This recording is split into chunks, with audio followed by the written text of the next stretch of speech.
ആ ടൈമിൽ ഒരു ലോക്കൽ ചാനലിലായിരുന്നു ആ ഒരു പ്രോഗ്രാം പൊക്കോണ്ടിരുന്നത്.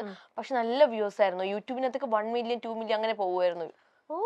വെറുതെ തുടങ്ങിയതായിരുന്നു ആ പ്രോഗ്രാം. പിന്നെ അത് ആ ഒരു ചാനലിൽ നിന്നും വേറൊരു ചാനലിൽ ഡയറക്ടർ തുടങ്ങി, ഒരു പുതിയ ചാനലൊക്കെ തുടങ്ങി. അതിൽ നല്ല വ്യൂസ് ഉണ്ടായിരുന്നു. അതെ അതെ, അത് ഭയങ്കര ഹിറ്റ് ആയിട്ട് അന്ന് എല്ലാരും ഭയങ്കര ഇതല്ലേ, 2 മില്യൺ വരെയൊക്കെ എത്തിയല്ലേ.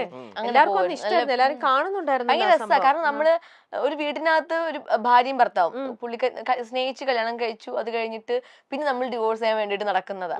പിന്നെ ഇഷ്ടമാണ്, പരസ്പരം ഉള്ളിൽ ഭയങ്കര സ്നേഹമാണ്, പക്ഷെ നമ്മൾ പുറമെ ഭയങ്കര അടിയാണ്. അങ്ങനെയൊക്കെയുള്ള കുറച്ച് ഇമോഷണൽ ആയിട്ടുള്ളതും റൊമാൻസ് അങ്ങനെയൊക്കെ വരുന്ന ഒരു അടിപൊളി ഒരു സിക്കോം പോലത്തെ. അതെ, അതാ ഞാൻ ചോദിക്കുന്നത്. അപ്പൊ റിയൽ ലൈഫിൽ ഇങ്ങനത്തെ ഒരാളെ തന്നെ നമുക്ക് റൊമാൻസ് ചെയ്യാനും അടി കൂടാനും ഒക്കെ സെറ്റാന്ന് തോന്നുന്നതേ ഇല്ലേ? സെറ്റാണെന്ന് കുഴപ്പമില്ല, ഈ വൈബ് ഒക്കെയാണ് ഇത്. അത് ഞാൻ വിചാരിക്കുന്ന എങ്ങോട്ട് പോകുന്നത്, ഞാൻ എന്റെ മനസ്സിലുള്ളത് പറയട്ടെ.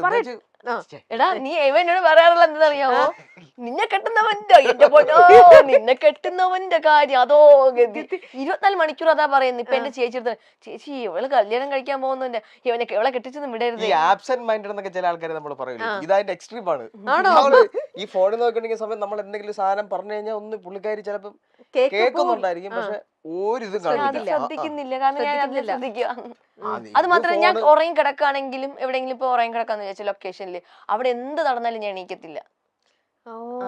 അവിടെ എല്ലാരും പറയാറുണ്ട് ഞാൻ ഉറങ്ങും. അത് തന്നെ, അപ്പൊ എളുപ്പമുണ്ടല്ലോ, ഇല്ലാത്ത കാര്യം. എന്നാലും ഞാൻ ജീവന്റെ അടുത്തൊരു ചോദ്യം ഞാൻ വഴിയിലൊക്കെ കേറി ശല്യപ്പെടുത്തുകയാണ്. ജീവനിലേക്ക് മാത്രം നിൽക്കട്ടെ, ജീവൻ ആൻസർ ചെയ്യൂ, സത്യം പറയൂ. പ്രേമിക്കാൻ പറ്റിയ പെണ്ണല്ല, പ്രേമിക്കാൻ പറ്റിയ പെണ്ണൊക്കെയാണ് തന്നെ കേട്ടോ. ആണല്ലേ? എന്താ പറഞ്ഞ? ഞാൻ എന്റെ കാര്യം ഞാൻ പറഞ്ഞു, അല്ലാത്ത കാര്യം പറഞ്ഞു. പ്രേമിക്കാൻ പറ്റിയ ആളൊക്കെ തന്നെയാണ് കുഴപ്പം.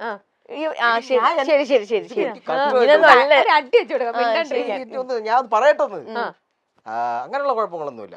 ആള് ഇപ്പം എന്താ പറയണ്ട, ഒരു വൈബൊക്കെ ഒക്കെ ആയിട്ടുള്ള വലിയ കുഴപ്പങ്ങളൊന്നും ഇല്ലാത്ത ഒരാള് തന്നെയാണ്. അപ്പം പിന്നെ എന്തുകൊണ്ട് എല്ലാരും പറയും. കാരണം എന്ന് വെച്ചാല് ചേച്ചി, ഇനി ഞാൻ പറഞ്ഞോട്ടെ, പറയൂ. കാരണം ഇനി ഞാൻ സംസാരിക്കണ്ടായിരുന്നു. കാരണം വെച്ചാല് ഈ ഒരു ഫീൽഡിൽ വന്നിട്ട് ഇപ്പൊ ഒരു 10 വർഷത്തിൽ കൂടുതലായി. അപ്പൊ ഇതുവരെ കോളേജ് ഞാൻ പഠിച്ച യൂണിവേഴ്സിറ്റി കോളേജ് ട്രിവാൻഡ്രത്ത്. അപ്പൊ പഠിക്കുന്ന സമയത്ത് ഒത്തിരി പയ്യൻസ് എന്റെ പുറകെ നടക്കുകയായിരുന്നു. അത് അല്ലല്ല, അവള് പറയട്ടെ ഉള്ള കാര്യം. എനിക്ക് ഞാൻ കള്ളം പറയുന്ന സ്വഭാവം. ശരി, പയ്യൻസ് പുറകെ നടക്കുക. അപ്പോഴൊക്കെ എനിക്കൊരു അഹങ്കാരമായിരുന്നു അത്. ഇങ്ങനെ എല്ലാരും നടക്കുമ്പോ നടക്കട്ടെ നടക്കട്ടെ നടക്കട്ടെ ഇങ്ങനെയായിരുന്നു. അപ്പൊ ലാസ്റ്റ് ഒന്നിനെ സെലക്ട് ചെയ്യാന്നുള്ള ഇതായിരുന്നു.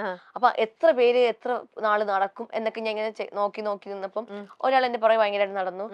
ഫസ്റ്റ് ഇയർ മുതലേ നടക്കുക. അപ്പൊ ഞാൻ ഒരു സെക്കൻഡ് ഇയർ കഴിഞ്ഞ് തേർഡ് ഇയർ ആയപ്പോഴാണ് ഞാൻ ഇഷ്ടമുണ്ടെന്ന് പറഞ്ഞത്. കാരണം പുള്ളി പോകുന്നില്ല, ബാക്കി എല്ലാരും ഞാൻ മൈൻഡ് ചെയ്യാത്തോണ്ട് പുള്ളിക്കാരന്മാര് വേറെ വഴിക്ക്, ഇവൻ പോകുന്നില്ല. അപ്പൊ ഞാൻ പുള്ളിയുടെ നേരിട്ട് പോയി ഇഷ്ടമുണ്ടെന്ന് പറഞ്ഞു. അത് കഴിഞ്ഞ ആ റിലേഷൻ പിന്നെ കുറച്ച് നാളെ പോയുള്ളൂ. പിന്നെ ഞാൻ ഈ ഒരു ഫീൽഡൊക്കെ വന്നതിന് ശേഷം ശ്രദ്ധിക്കാനൊന്നും പറ്റിയിട്ടുണ്ടായിരുന്നില്ല. പുള്ളി ഞാനിപ്പോ നല്ല ഫ്രണ്ട്സ് ആയിട്ട് പോകുന്നുണ്ട്. പുള്ളിക്ക് ഇപ്പൊ കല്യാണമൊക്കെ ആയി കേട്ടോ. പക്ഷെ ആ ഡിഗ്രി കഴിഞ്ഞതിന് ശേഷം പിന്നെ ഞാൻ കുറച്ച് എന്താ പറയണ്ടേ, എല്ലാരും അറിയുന്ന ഒരു ആർട്ടിസ്റ്റ് ഒക്കെ ആയി. എല്ലാവർക്കും പിന്നെ അറിയാൻ തുടങ്ങി, പിന്നെ ബിസി ആയി തുടങ്ങി. പക്ഷെ ഒരു മനുഷ്യർ അതിനുശേഷം എന്നെ പ്രപ്പോസ് ചെയ്തിട്ടില്ല. അതെന്താ അറിയില്ല. പെൺമക്കൾ വിവാഹിതരായിട്ട് പോകുമ്പോൾ ഏറ്റവും കൂടുതൽ സങ്കടപ്പെടുന്നത് അവരുടെ അച്ഛനായിരിക്കും.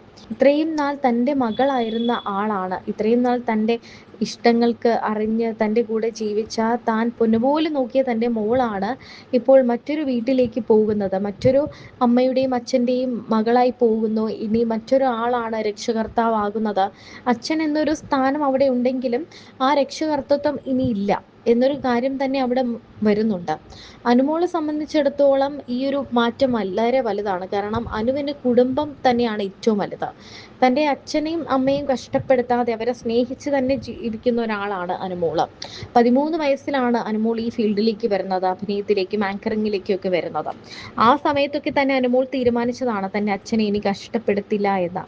അതുകൊണ്ട് തന്നെ അച്ഛൻ ഏറ്റവും കൂടുതൽ വിഷമിച്ചിട്ടുള്ളതും സന്തോഷിച്ചിട്ടുള്ളതും തൻ്റെ കാര്യത്തിലാണെന്ന് അനുമോൾ പറയാറുണ്ട്. നന്നായി കാശുണ്ടാക്കാൻ പറ്റി, തൻ്റെ നല്ല ഫെയിം ഉണ്ടായി. അതൊക്കെ അച്ഛനും അമ്മയ്ക്കും ഒക്കെ നൽകിയ തൻ്റെ ഗുരുദക്ഷിണയായിട്ടാണ് അനുമോൾ കാണുന്നത്. വിവാഹം കഴിഞ്ഞ് കൈ പിടിച്ചു കൊടുക്കുമ്പോൾ അനുമോൾ കണ്ണ് നിറഞ്ഞ അച്ഛനെ നോക്കുന്നുണ്ട്. അതുവരെ സങ്കടം കടിച്ചു പിടിച്ച് നിന്ന അച്ഛൻ അപ്പോൾ മുഖം മാറുന്നതും കണ്ണ് നിറയുന്നതും പൊട്ടിക്കരയാൻ പോകുന്നതും ഒക്കെ നമ്മൾ കാണും. ഒരച്ഛന് മകളോടുള്ള സ്നേഹം തന്നെയാണ് അത്. ആ സമയത്ത് അനുമോൾ പറയുന്നുണ്ട്, അയ്യോ കരയില്ലേ, വിഷമിക്കല്ലേ എന്നൊക്കെ പറയുന്നുണ്ട്. എന്നാൽ അനുവിൻ്റെ കണ്ണും നിറയുന്നുണ്ട്. അത് അച്ഛൻ മകൾ തമ്മിലുള്ള ഒരു സ്നേഹവും ആ ഒരു ഇഴയടുപ്പവും തന്നെയാണ്. അച്ഛൻ്റെയും അമ്മയുടെയും കഷ്ടപ്പാട് കണ്ട് വളർന്ന ഒരാളാണ് അനു. അതുകൊണ്ട് തന്നെ താൻ കാരണം തൻ്റെ അച്ഛനും അമ്മയും ഒരിക്കലും വിഷമിക്കാൻ പാടില്ല, തങ്ങൾക്ക് വേണ്ടി കഷ്ടപ്പെടാനും പാടില്ല എന്ന് വിചാരിച്ച് തന്നെ കഷ്ടപ്പെട്ട് തന്നെ ഈ ഒരു നിലയിലേക്ക് എത്തിയ ആളാണ് അനു. അനുവിൻ്റെയും ഭുവനേശ്വറിൻ്റെയും വിവാഹം അങ്ങനെ കഴിഞ്ഞിരിക്കുകയാണ്. എന്നാൽ വീഡിയോയിലൊക്കെ കാണുന്ന പോലെ അത്ര ടോക്കറ്റീവ് ഒന്നും അല്ല ഭുവനേശ്വർ എന്നാണ് ആരാധകർ പറയുന്നത്. ഭുവനേശ്വർ ആണ് വരൻ എന്നറിഞ്ഞതോടെ ഇൻസ്റ്റഗ്രാമിലും ഫേസ്ബുക്കിലും സോഷ്യൽ മീഡിയയിൽ ആകമാനം ആളുകൾ എല്ലാവരും ആരാണ് ഈ ചുള്ളൻ എന്ന് തപ്പി നടക്കുകയായിരുന്നു. എന്തായാലും അത് കണ്ടെത്തി കഴിഞ്ഞു. എന്നാൽ കണ്ടെത്തി കഴിഞ്ഞ സമയത്ത് എല്ലാവർക്കും അയ്യോ അടിപൊളി ചെക്കനാണല്ലോ, എന്ത് രസമാണ്, അനു ഇത്രയും കാത്തിരുന്നത് വെറുതെ ആയില്ല എന്ന് തോന്നി. എന്നാൽ ഇന്ന് ഗുരുവായൂരിൽ വെച്ച് വിവാഹം കഴിഞ്ഞ ശേഷമാണ് മനസ്സിലാവുന്നത് അത്ര ടോക്കറ്റീവ് അല്ല. അനു സംസാരിച്ചു കൊണ്ടേയിരിക്കുന്ന ഒരാളാണ്. എന്നാൽ അനുവിൻ്റെ വരൻ ഭുവനേശ്വർ, ഭർത്താവായ ഭുവനേശ്വർ അധികം സംസാരിക്കാത്ത ഒരാളാണ്. പ്രത്യേകിച്ചും തമിഴ്നാട്ടുകാരനായതുകൊണ്ട് തമിഴിൽ സംസാരിക്കുമ്പോൾ മറ്റുള്ളവർക്ക് മനസ്സിലാവില്ലേ എന്നൊക്കെയുള്ള ഒരു ഭ്രമം അദ്ദേഹത്തിനുണ്ട്. അദ്ദേഹം യൂട്യൂബ് വീഡിയോകളാണ്, അല്ലെങ്കിൽ ഇൻസ്റ്റഗ്രാമിലും യൂട്യൂബിലും ഒക്കെ വീഡിയോ ചെയ്യാനാണ് കൂടുതൽ താല്പര്യപ്പെടുന്നത്. അപ്പോൾ അല്ലാത്ത പുറത്ത് ഇത്രയും വലിയ ആൾക്കൂട്ടം, ക്യാമറകൾ, ഇത്രയും വെളിച്ചം, ഇത്രയും ഒരു ഫെയിമിലോട്ട് അദ്ദേഹം വന്നിട്ടില്ല. കാരണം ഇവരുടെ മറ്റ് ചടങ്ങുകളൊന്നും തന്നെ പബ്ലിക് സ്പേസിലോട്ട് വന്നിട്ടില്ല. ഈ വിവാഹമാണ് ഇപ്പോൾ മുന്നിലേക്ക് വരുന്നത്. അപ്പോൾ അദ്ദേഹം അനുവിനെ പോലെയല്ല, നേരെ ഓപ്പോസിറ്റ് ഒരു ക്യാരക്ടറാണ്